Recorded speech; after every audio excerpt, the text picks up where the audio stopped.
Assalamualaikum warahmatullahi wabarakatuh. Alhamdulillahillazi hadana lihaza wa ma kunna linahtadiya laula an hadana Allah. Asyhadu an la ilaha illallah wahdahu la syarika lah wa asyhadu anna Muhammadan abduhu wa rasuluh. Allahumma salli wa sallim ala sayyidina Muhammad wa ala alihi wa sahbihi wa barik wa sallim, amma ba'd. Yang berusaha nazir masjid, barisan jawatan kuasanya, sahibul fadilah, tuan imam, tuan-tuan guru, para alim ulama, hadirin hadirat muslimin muslimat yang dirahmati Allah sekalian. Alhamdulillah, kita merafakkan setinggi kesyukuran kerana dengan izinnya dapat kita berhimpun pada malam yang mulia ini. Mungkin tajuk pada malam ni saya nak pilih sebahagian daripada perkara yang ada hubungan dengan hadis Nabi sallallahu alaihi wasallam. Saya nak baca sebuah hadis. Satu hari Nabi sallallahu alaihi wasallam memegang bahu sahabatnya yang kecil bernama Abdullah bin Umar ibn Al-Khattab radhiyallahu anhuma. Abdullah bin Umar ibn Al-Khattab ni sahabat kecil. Maknanya Nabi tua, dia budak-budak lagi. Itu beza umur.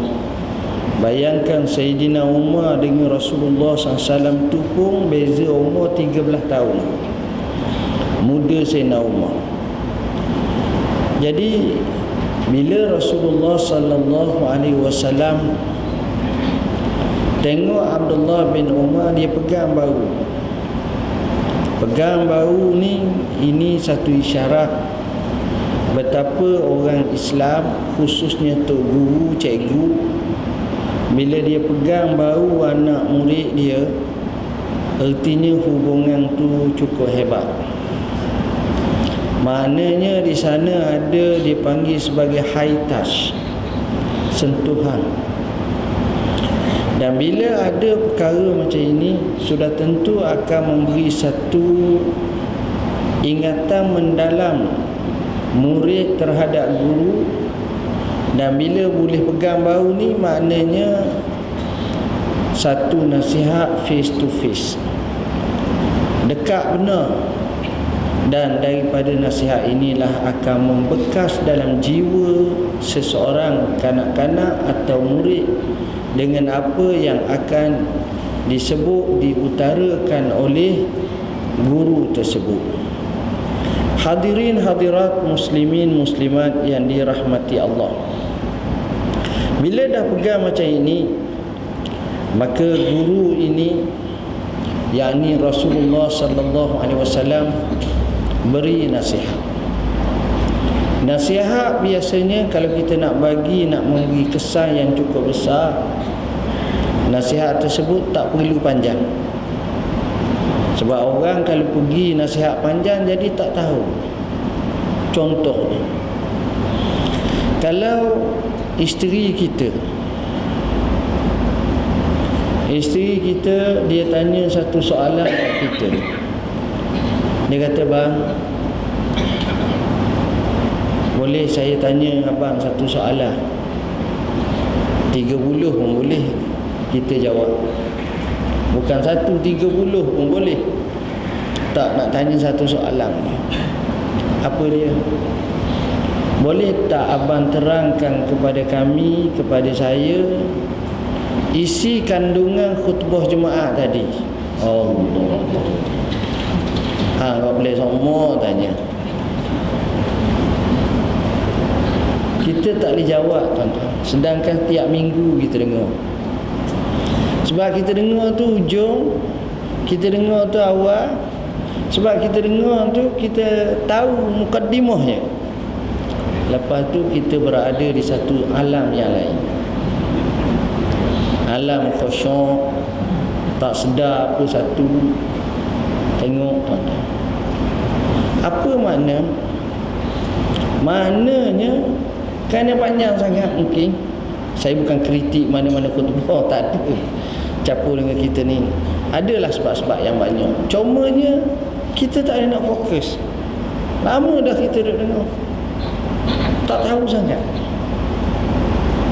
Kita cuba nak dengar, tak jadi. Jadi akhirnya kita gagal untuk memahami dan nak dengar. Jadi Nabi ni sebagai seorang Rasul, bila dia bagi nasihat, dia bagi nasihat pendek. Sebab itu siapa dia baca hadis Nabi, cerita hadis Nabi hak panjang-panjang ni tak banyak. Ada, bukan tak ada. Yang banyak ni pendek-pendek. Jadi pendek ni rupa-rupanya ramai orang ingat. Ini rahsia pendek. Maknanya nasihat tu kita nak bagi tahu ke anak kita biar rekah, biar mudah, biar pendek. Maka Nabi pun nasihatlah kepada anak kecil ini, Abdullah bin Umar, pemuda.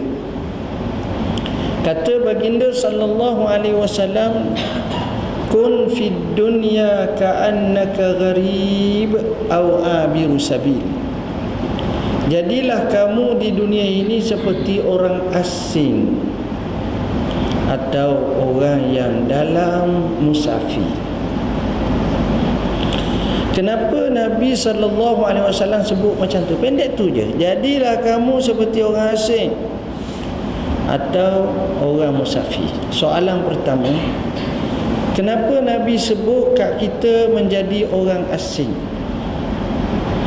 Kerana orang asing ni dia akan fikir macam-macam. Dia akan dinafikan hak macam-macam. Dia tidak ada istimewa macam-macam. Dia banyak kekangan dan dia sentiasa diperingatkan dengan perundangan atau peraturan di tempat di negara yang dia duduk tu. Ini sudah menjadi sebati dan mukaddimah biasa kalau kita pergi ke negara asing. Bila kita masuk sahaja, kalau kita delegasi kerajaan dan sebagainya, akan diberi nasihat, jangan campur urusan negara tersebut. Jaga akhlak, jaga peraturan negara tersebut, jangan langgar dan sebagainya. Jadi kalau kita duduk atas muka bumi jadi macam orang asing, maknanya kita sentiasa berwaspada. Itu poin pertama. Poin yang kedua ialah, bila jadi orang asing, maknanya kita tak menganggap bahawa inilah tempat selama-lamanya. Inilah bukan tempat selama-lamanya. Bila kita musafir ke negeri orang, orang pergi Mekah, semua pakat nak pergi Mekah. Tuan-tuan pergi ke Mekah? Ada sahabat kita pernah pergi ke Mekah. Pergi ke Mekah ni, masa nak pergi ni berkobar-kobar semangat. Tapi telah menjadi sunnatullah, bila sahaja selesai ibadat haji, hak pergi Mekah tu rasa nak pakat balik habis. Saya fahamlah kalau pergi kapal-kapal lewat tu, Allah letih itu. Tengok orang duk pukul barang banyak ni dengan hantar ni, duk pungut barang yang kadang-kadang tu diletakkan dalam apa ni, dalam atas bas, dalam trailer, dalam ni. Kita kata, ya Allah, bila giliran aku nak balik? Memang macam tu tuan-tuan. Selesai ibadah haji. Sehingga kata Sibai rahimahullah, seorang ulama, dia kata, aku tengok manusia ni hilang sabar dalam beberapa perkara. Pertama, apabila selesai ibadat haji, mereka hilang sabar nak duduk lama Mekah.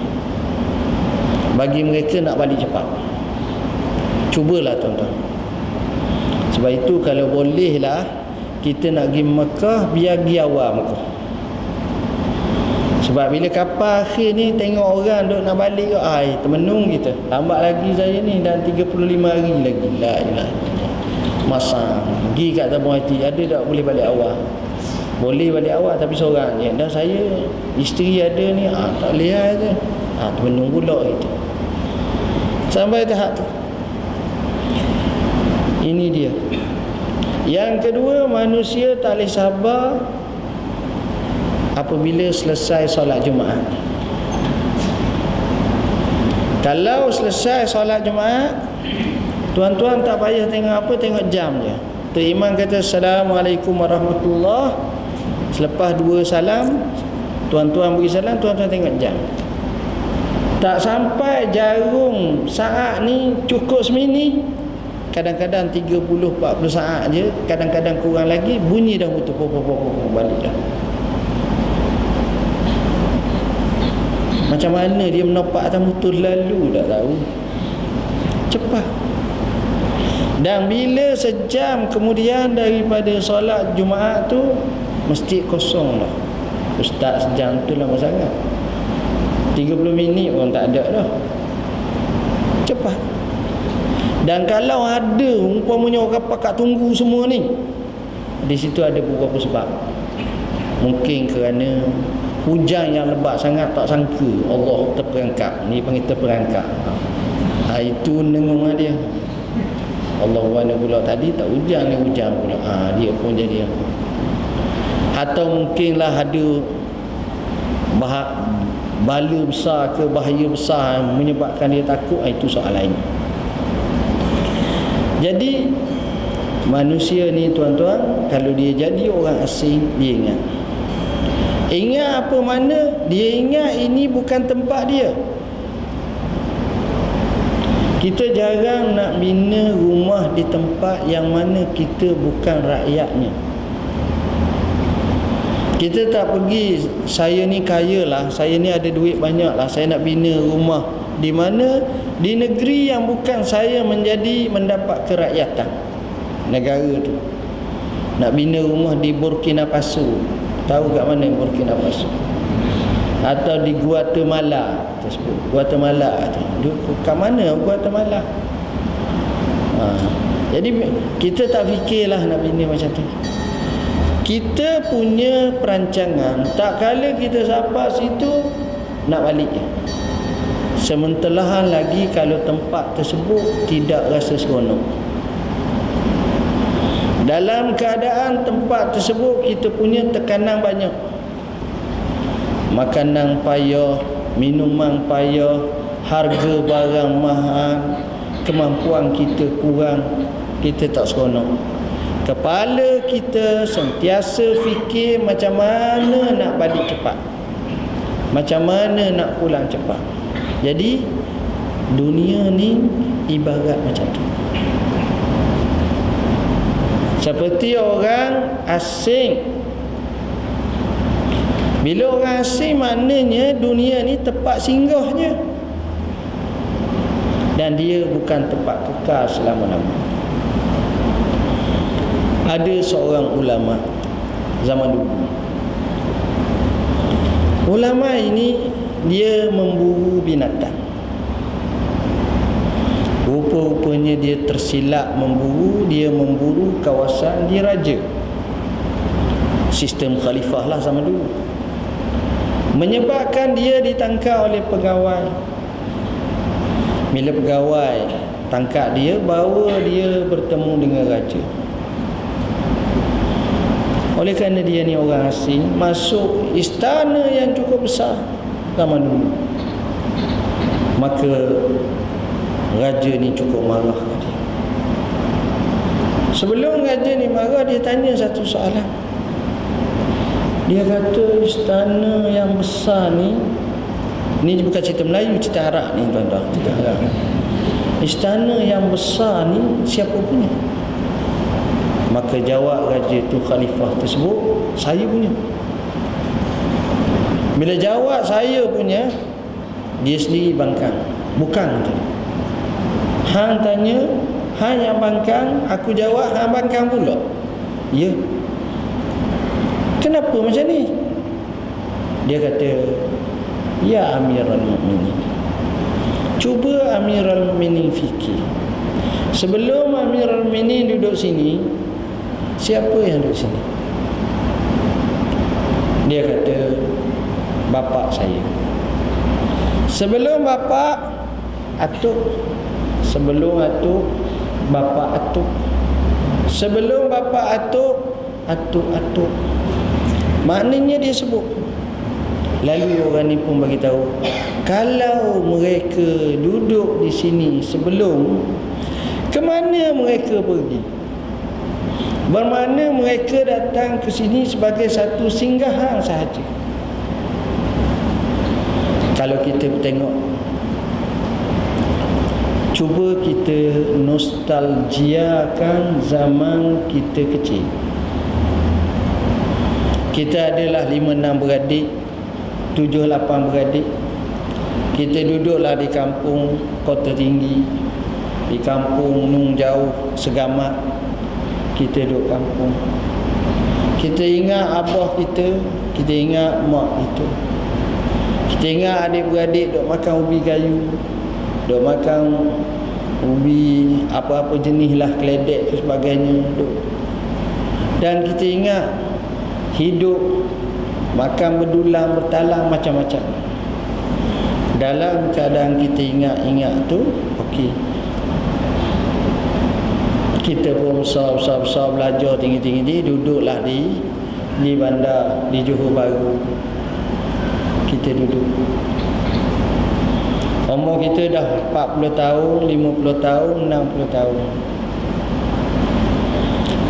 Oleh kerana esok cuti, kita pun balik semula ke rumah kita lama. Lalu betulan lalu tu dengan anak isteri kita pun berhenti betul.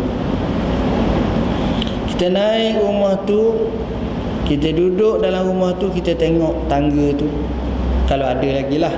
Kita tengok tempat depan tu, kita teringat 50 tahun lepas, 40 tahun lepas, arwah ayah kita, arwah mak kita. Bila kita teringat macam tu, kepala kita mikir, semoga Allah merahmati mereka. Maknanya, rupa-rupanya mereka hanya berada di muka bumi dalam satu episod kehidupan sahaja. Lepas tu tak ada dah. Kalau mereka macam tu dan kita anak mereka, cucu mereka, sama juga lah. Dia tak akan jadi kita ni kebal, kita ni tak mati. Tak, tuan-tuan. Berapa ramai kita tengok. Jadi perkara macam ini akan menginsafkan kita. Inilah hakikat dunia. Dunia ini seperti baqaya al-atla. Boleh jadi kita tengok bangunan-bangunan yang sama, tapi orang-orang yang lain. Kerana orang-orang yang sudah lama, sudah mati lama dah, tinggallah generasi baru. Sehingga kadang-kadang kalau orang tua dah mati, orang lain pun cemas, bila awak nak mati? Susah hati. Orang lain pakai mati dah, generasi lain pakai mati, engkau nak mati-mati lagi. Matilah, kata dia. Susah. Ini gambaran. Atau yang kedua, maka sedarlah khalifah tersebut menyebabkan khalifah tersebut menginsafi akan hakikat kehidupan. Kemudian kata Nabi SAW, au abiru sabil, kalaulah kamu tak boleh nak jadi orang asing, maka jadilah orang musafir. Kenapa Nabi tak kata orang asing saja? Sebab kadang-kadang ada orang ni jenis tak rajin menjadi orang asing. Dia tak pernah pergi keluar negara. Cuma musafir ni memang, bahkan satu iklan dekat Kuala Lumpur tu, dia kata kehidupan adalah pengembaraan. Kita hidup ni kita mengembara, tuan-tuan. Mengembara dari sudut masa, mengembara dari sudut suasana, keadaan. Kita akan pergi semua. Dia tak mari tak ke belakang, tak, dia ke depan, ke depan. Itulah hakikat kehidupan. Jadi sama seperti orang musafir. Tuan-tuan tahu macam mana orang musafir? Sebut musafir ni dia tak seronok, tuan-tuan. As-safar qit'atun minal azab. Musafir ni sejuzuk daripada sakit, duka cita, sengsara. Orang musafir ni orang yang sakit, duka cita, letih. Bolehlah sengih, naiklah kapal terbang first class, business class, tapi letih, tuan-tuan. Bukan maknanya jangan musafir. Islam suruh musafir. Sebab itu bila sampai tua dia malas dah. Dia balik kampung dia nak duduk rumah, mati rumah, kata senang. Musafir ni letih. Jadi bila kita tahu orang musafir ni, antara pemikiran orang musafir, dia nak balik semula kampung dia. Kita duduk mana? JB. Anak kita dapat belajar di UUM, jauh, Universiti Utara Malaysia, Sintok. Kita ingat dapat UTM, tak je. Dapat UUM, jauh. Kita duduk sini. Apa yang dibuat? Kita pun pergilah dengan isteri kita, dengan anak kita. Naik kereta pukul 5 pagi, semayang on the way je tu. Pergi sampai dekat Nilai tu dekat pukul 10 pagi dah. Capur berhenti sikit-sikit, masuk pula jalan tu, terus potong ke Shah Alam, lalu ke Gatri, masuk sampai ke pukul 12 tengah hari ataupun 11 tengah hari, sampai ke restoran Jejantas daripada Sungai Buloh. Berehat lu, betul lu, pergi tandah apa, basah muka apa semua sekali, minum teh, perkena kopi kapal api sebagainya. Kemudian pergi jalan lagi nu, story nu, sampai ke Sungai Perak. Berhenti RNR Sungai Perak. Tengok di Sungai Perak ni macam-macam ada. Jenis tongkat orang asli jual, jenis rotan semambu ada, jenis ikan dia jelawak ada, jenis makanan pun ada, sedap ni, tempat pun nampak okey. Kita pun kata aku nak duduk lama sini, rasa seronok. Isteri kita marah, matlamat kita UUM, jangan hang duduk sini, waktu daftar esok dekat dah ni. Jadi kita pun pergi. Sampai di sana, kita sampai UUM, kita tengok UUM, ya Allah, UUM besarnya. Ada pula begini pula. Saya ingat saya nak duduk kat UUM lah. Tak boleh. Bila sudah sahaja daftar anak kita tahu, asrama kita tahu ni, kepala otak kita fikir nak balik. Kita tak mahu duduk dah, nak balik. Kerana itulah resam orang musafir. Orang musafir bila sudah selesai hajat dia, dia tu nak balik. Anak dia dah daftar, anak dia dah ada rumah, ada dah hostel, bayaran yuran pun sudah selesai, bayaran yang sepatutnya sudah selesai, beli baju, beli baldi, beli apa ni sudah selesai. Okey, balik. Jadi dia nak balik. Sebab orang musafir dia tak boleh duduk lama, dia nak balik. Jadi rupa-rupanya dalam hidup di dunia ni macam tu. Kita ni ibarat orang musafir. Kita ni ibarat orang yang asing. Apa makna? Maknanya kita punya hidup di dunia ini bertempuh, terhad, limited. Hebat setara mana kita pun ada batasan. Kaya setara mana pun dia ada tempoh. Bila sampai tempoh tersebut, walaupun kita tetap kaya, tapi Tuhan tak ambil harta kita, Tuhan ambil kita. Jadi harta kita difaraid, dipesaka. Nak tak nak, kita terpaksa menemui Tuhan. Jadi kita mati jugalah. Itulah resam kehidupan dunia, tuan-tuan. Jadi bila resam kehidupan dunia macam itu, maka sebenarnya satu ujian yang cukup besar. Apa yang sepatut kita buat dengan waktu yang berbaki, dengan masa yang berbaki, dengan kehidupan yang berbaki ni, apa benda kita nak? Maka Abdullah bin Umar yang kecil ni dia faham. Nabi cakap sepatah atau seibarat, kun fid dunya ka'annaka gharib au abiru sabil. Jadilah kamu di dunia seperti orang asing atau orang yang musafir. Maka dia kata apa? Tengok sahabat dia punya kefahaman. Dia dapat mengambil satu conclusion yang baik. Dia buat kesimpulan dan dia mengambil iktibar yang cukup hebat. Apa kata sahabat ini? Iza amsayta fala tantaziris sabah wa iza asbahta fala tantaziril masa wa khuz min sihhatika limaradika wa min hayatika limautika. Mudah ni. Apabila kamu waktu petang, maka jangan kamu tunggu sampai kepada waktu pagi. Apabila kamu di waktu pagi, maka jangan kamu tunggu dan kamu tangguh sampai kepada waktu petang. Ambillah masa sihatmu sebelum datangnya sakitmu. Ambillah masa hidupmu sebelum datang matimu.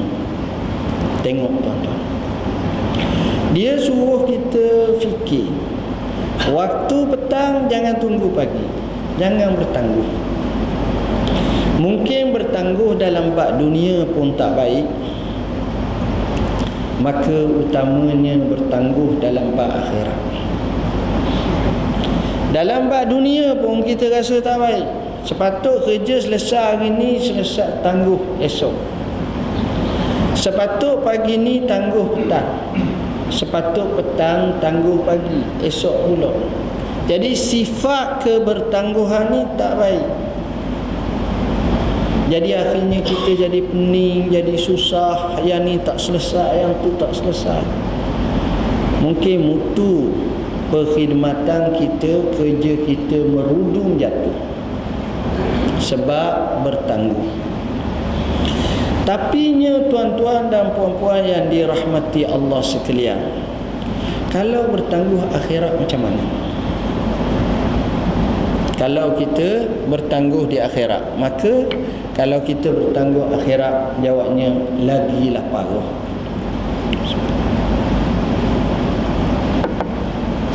Kadang-kadang kita tak sedar. Ada tak kita tengok kawan-kawan kita yang muda sakit,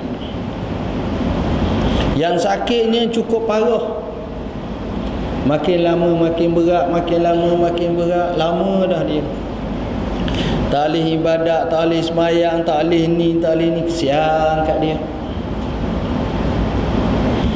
Saya dapat satu email tuan-tuan, baru lagi minggu lepas. Saya banyak dapat email, kadang-kadang banyak soalan email. Seorang perempuan, saya ingat dah nama apa, dia tulis kepada ustaz-ustaz, kepada yang berkenaan. Email tu sampai kat saya, maknanya kepada saya jugalah. Dalam email tu kata, saya ni, dia sebutlah nama saya, lupa dah sebab baca sekali je. Saya ni ada masalah, saya nak minta tolong dengan ustaz-ustaz, orang yang soleh, yang beramanah. Saya nak minta tolong supaya tolong tunaikan, tolong gunakan tanah saya. Saya ada tanah, saya nak wakafkan, tolong buatlah apa saja. Tujuannya kerana saya ni sakit saya ni kanser pada tahap 3 atau 4. Anggarannya 6 bulan ke setahun gitu. Jadi sebahagian duit tersebut sila ambil untuk bagi kepada persatuan orang-orang sakit kanser. Saya dalam hidup ni saya terlupa rupanya, sehingga saya tidak memberi cakna dan prihatin kepada kesihatan saya. Tolonglah saya. Saya tak nampak dah apa. Tengok tuan-tuan, bila dah jadi macam tu macam mana. Itu bagus, ada kesedaran. Hak jenis tak sedar lalu, dah mati je. Ni lagi bala. Sedar tu. Bila kita dalam keadaan macam tu, macam mana kita nak tarik balik, nak betul balik, nak hidup dengan baik? Kesian tuan-tuan. Ambil peluang. Tuan-tuan pergi hospital macam mana tengok. Ramai sakit pelik-pelik zaman sekarang. Dan lebih parah lagi sekarang ni, ramai yang mati mengejut. Mati mengejut. Hak tak mengejut ni kadang-kadang tua dah mati-mati. Ada juga Perdana Menteri Israel, namanya Ariel Sharon, mantan. Sampai sekarang dah mati ni. Koma saja dekat 6 tahun nak masuk 7. Tak tahu. Tak mati-mati. Benarlah kata Imam Syafi'i rahimahullah, kam min sakimin asyahinan minad dahri wa kam min sahihin mata duna illatin wa kam min fata asbaha dhahika wa qad nusijat akfanuhu wa huwa la yadri. Berapa ramai orang yang sakit mati, hidup tak mati-mati, lama hidup, ingat mati dah hidup lagi. Berapa ramai orang sihat mati mengejut. Dia sihat tiba-tiba mati, ya Allah, mati dah. Berapa ramai anak muda sedang duduk dalam keadaan ketawa berdekah-dekah, ketika itu kain kafangnya dijahit. Dia ketawa, batu rih mutu, rempit, rebah, mati. Ada tuan-tuan. Jadi di sini kita mengambil satu sikap, satu kefahaman. Jangan bertangguh. Dunia saya taklah nak bincang sangat, tapi akhirat jangan bertangguh. Kalau kita bertangguh, kita rugi. Orang lain tak boleh memberi pertolongan kepada kita untuk akhirat kita. Yang tolongnya kita sendiri. Kita tengok orang-orang zaman dulu macam mana tuan-tuan. Dia loba untuk akhirat mereka. Kita bacalah sejarah mereka. Kadang-kadang, ya Allah, kadang-kadang mereka untung bukan sekadar masa yang panjang, tapi masa yang pendek pun mereka untung. Orang yang hebat kadang-kadang dalam masa 1 jam dia dapat menghasilkan banyak pahala. Tapi orang yang malang dalam kehidupan yang panjang, sikit pahala pun dia tak dapat. Duduk dalam acara dapat pahala, tetap tak dapat pahala. Banyak. Jadi ini rugi tak? Rugi. Sebab itu orang yang rugi macam ini, dia tak sedar. Sebab dia ada satu bala yang terkena, namanya ghaflah, maknanya kelalaian. Kita lalai. Dan kadang-kadang kita tak pernah dilihat, dipertontonkan, diriwayatkan dan dihikayatkan kisah orang-orang yang hebat. Bila kita tengok kisah orang-orang yang hebat tu, baru kita tahu, ya Allah, kita ni jauh sangat. Kadang-kadang kita tengok masa dia, ya Allah, untung sangat. Dia ibadat, dia zikir, dia baca Quran, dia tekuni ilmu, dia duk muhasabah, dia duk istighfar, dia buat semua sekali. Tengok, hidup dia berbaloi. Akhiratnya cemerlang. Inilah orang-orang ahlullah, ahlul ma'rifah. Dan dia tahu apa matlamat hidup di dunia. Jadi orang macam ni beza tuan-tuan, beza yang amat sangat. Tapi malang 1000 kali malang, tak kala mereka menghabiskan dalam keadaan sia-sia. Saya nak sebut beberapa kisah macam mana kadang-kadang ada orang ni dia guna masa dia sebaik mungkin. Tuan-tuan, ada di kalangan orang suka baca Quran, baca Quran, khatam Quran. Ada yang khatam sebulan sekali, ada yang sebulan 2 kali, ada yang sebulan 3 kali, ada yang seminggu sekali, ada yang 6 hari, 5 hari, 4 hari, 3 hari, 2 hari, dan ada yang sehari sekali. Ada yang sehari 2 kali, ada yang sehari 3 kali, macam-macam tu. Kenapa? Kerana dia mengambil masa tersebut dengan sungguh-sungguh. Seolah-olah baginya macam terkejar-kejar masa ni, sayang sangat. Junaid al-Baghdadi rahimahullahu ta'ala, Abul Qasim, tuan-tuan tahu, masa hari raya, tak kala sahabat-sahabatnya, rakan-rakannya bergembira kerana merayakan perayaan, maka tangannya tetap pada tangannya butir-butir tasbih, subhanallah, alhamdulillah, Allahu akbar, dan seumpama. Menyebabkan rakan-rakannya, ashabnya tanya, "Ya Syekh Abul Qasim Junaid al-Baghdadi, hari macam ni juga kamu masih lagi zikrullah?" Dia jawab apa? Tengok jawapan dia. Inilah masa terbezanya kita, orang ini, kita dengan mereka. Artinya dalam waktu yang sedikit yang orang merasa gembira, tetap dia mempahalakan, nak meraih pahala, nak dapat pahala. Dia tak biarkan lompang tu kosong daripada juzuk dia. Mananya dia dapat banyak pahala tu. Ini dia ejen ke arah kebaikan. Dia boleh buat. Dan kalau kita boleh buat macam tu, insya-Allah, ini kita kena target, tuan-tuan. Dalam hidup kita, kita kena target apa yang kita nak.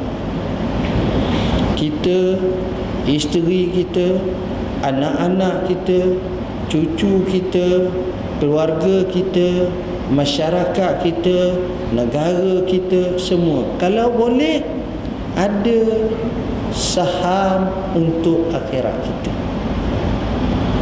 Kita dapat, kita untung. Tuan-tuan, sebenarnya dalam kehidupan dan pengamatan, kalau kita tengok, kita boleh tengok sejarah orang yang baik, dan kita boleh tengok sejarah orang-orang yang tak baik. Tepuk dada, tanyalah iman. Dalam satu buku bertajuk Nuzhatul Majalis, di mana dalam buku tersebut mengkisahkan satu kisah yang pelik. Kisah Zulkarnain, seorang raja Islam di zaman dahulu, sebelum Rasulullah sallallahu alaihi wasallam jauh lagi. Beliau ini banyak mengembara dan membuka dunia. Satu ketika dalam perjalanan yang jauh, dia pergi ke sebuah negeri. Bila sampai ke negeri tersebut, dia merasa pelik. Kerana di negeri tersebut, bila dia sampai, dia tengok masyarakatnya menangis.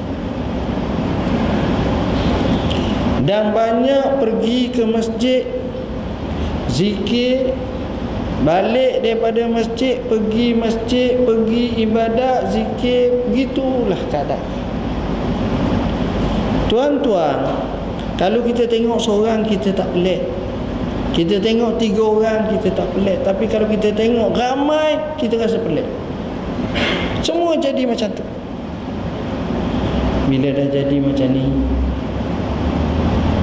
dia pun tanya, kenapa ni? Ada musibah apa-apa ke? Dia tanya. Mereka jawab, tak ada apa. Kenapa awak semua ni pakai ingat sampai tahap ni kami musafir banyak tempat dah tak jadi macam ni? Dia kata, kami ikut raja kami. Lalu kata dia, saya nak pergi temu raja awak. Dia pun pergi. Sampai kat raja tu, terkejut pula. Tengok-tengok, dia ni juga sama juga, macam rakyat juga. Mayang, zikir, ibadat. Lalu Zulkarnain pun tanya, wahai raja, kenapa anda jadi macam ni? Kami bertemu ramai dah, Al-Malik, Al-Muluk, tapi tak jadi macam ni. Raja ni buat apa tuan-tuan? Dia tunjuk depan dia ni ada dua tengkorak. Satu tengkorak, satu tengkorak. Dua tengkorak. Dia kata tengkorak pertama ni raja sebelumku. Tengkorak kedua ni pun raja sebelumku. Tengkorak pertama ni raja zaman dahulu, dia hidup hampir 1000 tahun. Tapi dia ni zalim yang amat sangat. Tengkorak yang kedua ini juga adalah raja zaman dahulu yang hidup 1000 tahun. Tapi dia adalah raja yang saleh, yang baik. Apa kesudahan kedua-duanya? Semuanya mati. Betul mati, tapi yang ni berat benar. Yang ni untung benar. Bahkan besar benar kelebihannya. Tengok. Bila dengar macam itu, menginsafkan Zulkarnain bila tengok keadaan macam itu. Sebab mereka faham, tuan-tuan. Inilah dalam hidup yang mana kita sendiri boleh merencanakan kehidupan kita nak jadi benar-benar okey atau nak jadi benar-benar berat benar. Ramai kita tengok orang yang okey, ramai juga yang berat. Dan seperkara akhirnya saya nak sebut, mati ni satu benda yang terlalu misteri dan rahsia. Kita tak tahu bila mati dan macam mana, tetapi setiap kita pasti mati. Kullu nafsin za'iqatul maut. Setiap orang tu pasti mati. Dan mati ni dia tak kenal sesiapa, dan dia boleh datang dalam bentuk yang amat mengejut. Ittaqul mauta fa innahu ya'ti baghtatan. Takutlah kamu kematian kerana dia datang mengejut. Kita baca dalam Warta Maya ke apa ke, dalam 2 bulan 3 bulan lepas, ada seorang Bilal dibangi mati dalam keadaan sujud pada Tuhan. Comel. Tapi baca rekod dia, rupa-rupanya dia kaki masjid. Syekh Abdul Hamid Kish, seorang ulama khatib yang masyhur di Mesir. Ceramahnya cukup hebat. Orang buta, tuan-tuan, alim. Dia mati dia ketika dia sujud pada Tuhan.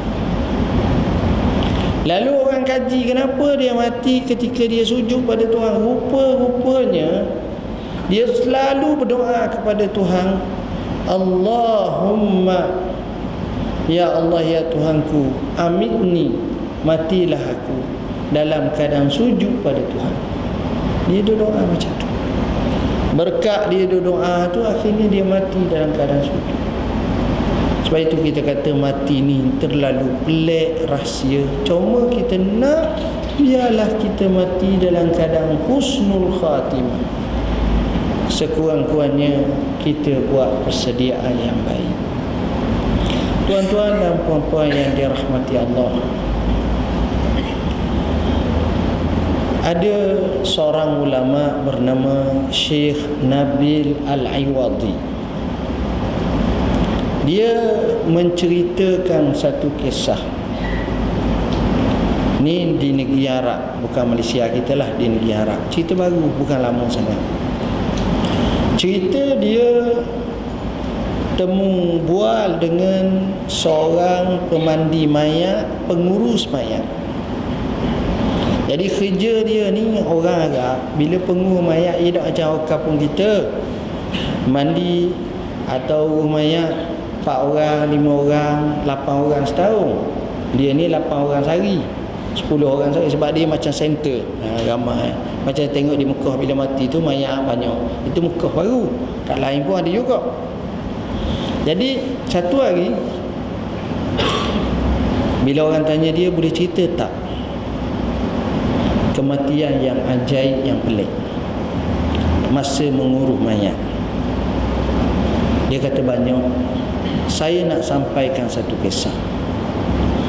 Kisahnya, satu hari datang satu mayat. Saya pun daftarlah mayat tu untuk, jadi kumpulan saya pun pergi kat mayat tu nak urus. Maksudnya mayat ada dah, nak buang baju semua sekali, nak mandi, nak kafan, nak selesaikan, kemudian bawa ke masjid, kemudian sampai ke urusan tanam jenazah. Sedang kami keluar ni, sudah daftar ni, pergilah kat mayat tu. Sampai ke mayat, satu mayat tu, saya tengok ada seorang lelaki duduk tepi mayat. Bila duduk tepi mayat, kami pun kata tak apalah tuan, pergilah, saya nak urus, kami nak urus mayat. Dia kata, tuan-tuan sekalian, tuan-tuan tak payah urus mayat ni, saya yang akan urus. Saya kata, ni kata tak, ni kerja kami. Tak apa, yang ini saya sendiri yang urus. Pergilah. Hak bahagian bayar tu tak apa, kami bayar tak apa, tapi saya yang urus mayat. Dia urus sungguh, A to Z, selesai. Sudah urus mayat semua sekali ni, sampai kepada rekah ceritanya, sampai kepada ke bumi, sampai kepada sembahyang, tanam, semua selesai. Jadi pengurus mayat ni rasa pelik, panggil dia, nak tanya sikit tuan, apa hubungan tuan dengan mayat ni? Nampak dia tekung sungguh pada mayat ni seorang. Tekung sungguh. Awak ni saudara dia ke? Tak. Pak saudara? Dah. Anak saudara? Tak. Dah, siapa dia awak ni? Kata dia, saya ni sahabat dia. Sahabat. Yelah, orang lain sahabat juga, tapi sahabat dah lalu ni pelik juga. Dia kata memang saya ni sahabat special dengan dia. Special macam mana sahabat? Dia kata special tak special, saya ni daripada kecil sekolah tadika, sekolah. Masuk sekolah rendah, sekolah. Kalau kita gak daripada jam 1 sampai jam 6, sekolah. Masuk tingkatan 1, sekolah. Sampailah Sanawi ke tingkatan 6 SPM, kalau kat kita kat sekolah. Masuk universiti, sama juga. Masuk fakulti, sama juga. Masuk kelas, sama juga. Ambil kos, kursus dan ambil subjek, sama juga. Keputusan pun hampir sama juga. Tamat pun sama juga. Dapat kerja pun sama juga. Menikah pun sama juga. Orang menikah pun sama juga. Macam mana seorang menikah dua orang? Kawan tu ambil adik, saya ambil kakak. Beli rumah pun sama juga. Orang Arab rumah dia ada syukah. Kata orang hak ni, kalau kita gak apartmen lah, ni 66A, ni Nabi, gitu rumah dekat juga. Dapat kerja pun sama juga. Pergi kerja pun sama juga. Pergi setiap hari sembahyang subuh pun sama juga, lunch pun sama juga, balik kerja pun sama juga. Ngam. Mana ada orang ngam dia dengan bini pun tak ngam itu. Tapi ngam semua. Ngam. Okey, dah tahu macam tu memang pelik lah. Jarang orang macam tu. Habis kisah. Kata pemandi mayat, esok, maknanya ni cakap hari ni, esok kami ni mandi tiap-tiap hari mayat. Mandi tiap-tiap hari. Esok saya pun mandi mayat. Daftarlah nama-nama-namanya, ada 10-15 orang mayat mati. Grup kami pun pergi. Dia ada bilik pergi. Buka mayat. Tengok-tengok hak cakap dengan kami semalam mati dah. Kawan mati. Tengok dia mati. Terkejut. Allah, semalam okey ni KO dah. Mati. Sudah mandi. Kata dia peliknya, mayat ni, bila kita uruh mayat ni, kita sembahyang mayat ni, kita semua sekali sampai kepada kuburkan mayat ni. Nak jadi peliknya, bila kuburkan mayat ni, betul-betul duduk di sebelah kubur kawan dia tu. Macam tanda-tanda. Sepatutnya boleh kita cuk ni kubur aku ni, tak boleh. Melainkan kita kaya benar tanah tu tanah kita tu, soal lain lah. Tapi dekat-dekat Allah. Jadi timbul satu persoalan dalam kepala dia. Aku nak tahu macam mana orang ni. Dia pun cakaplah dengan keluarga si mati yang kedua ni. Dia kata, malam nampak sihat, hari ni mati dah. Mana? Kata keluarga dia, suami dia ni ataupun orang ni hak mati kedua ni, sudah saja dia mandi mayat, sudah saja dia semayang, dia balik ke rumah, dia duduk di rumah dia, dia panggil anak-anak saudara lah, ibarat anak-anak saudara keluarga si mati tu duduk sama dia. Dia jamu makan. Bini dia pun duduk sebelah, ajak makan. Sedang dia duduk sebelah ni, kepala dia letak atas bahu isteri dia, baru mati. Tapi sejak sahaja kawan dia mati yang pertama ni, dia ni macam tak semangat nak hidup, lemah semangat, duduk teringat je, mati gitu. Jadi itulah nak gambarkan pada kita, kadang-kadang orang macam ni, kadang-kadang orang macam tu. Sebab itu sepatutnya kita kena buat persediaan untuk kita menghadapinya. Jadi saya rasa sekadar itulah hadis yang dapat kita faham dan kita pelajari pada malam ini. Aqulu qawli hadza wa astaghfirullahal azim li wa lakum. Wassalamu alaikum warahmatullahi wabarakatuh. Bismillahirrahmanirrahim. Allahumma faqihna fid din wa 'allimna ta'wil. Allahumma ij'alna minal ladzina yastami'una al-qawla fayattabi'una ahsana. Allahumma rabbana atina fid dunya hasanah wa fil akhirati hasanah wa qina azabannar. Wa sallallahu ala sayyidina Muhammadin wa ala alihi wasallam. Walhamdulillahirabbil alamin. Wassalamu alaikum warahmatullahi wabarakatuh. Dan saya mohon maaf.